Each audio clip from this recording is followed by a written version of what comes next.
My name is Thomas Nuara, and this is your lesson on how to do a conclusion for a keyword outline. It's now finally time to wrap up this outline that we've been working so hard on. There's only a few things left to do. The first thing we have to do is we've got to put that final transition in the outline.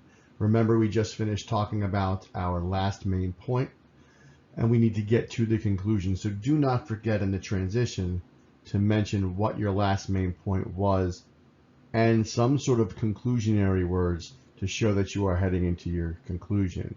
After that, there are two parts to the conclusion. One is the review, and the other one is the memorable ending.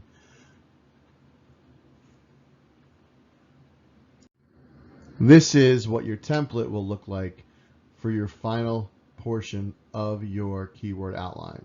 I mentioned earlier where the transition goes. These are the two parts that we're looking at for your conclusion. The first one is the review. If you remember back when we did the preview, we mentioned today I'm going to inform you if I'm doing an informed speech, or today I'm going to persuade you about if I was doing a persuasive speech. You have to review your thesis here. You would deliver this by saying, today I informed you about, and then you would list your three main points.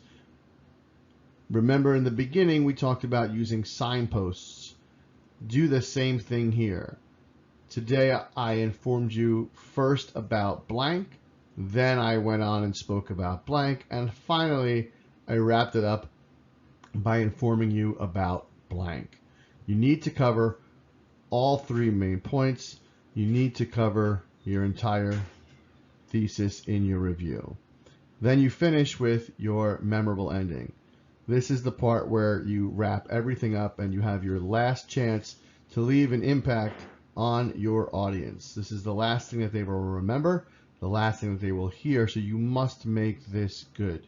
If you started your speech with a story, revert back to that story, and then you can continue it, give more information about it, or finish it off.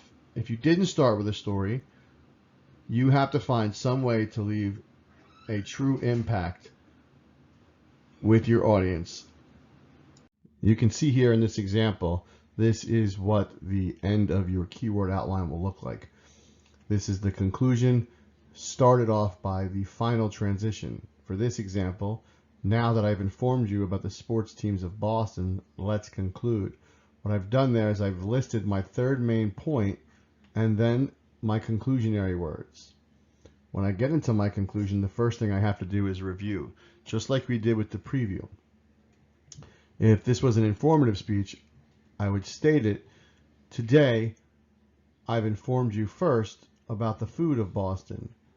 Then I went over some landmarks that are around the Boston area. And finally, I finished by going over multiple sports teams in Boston.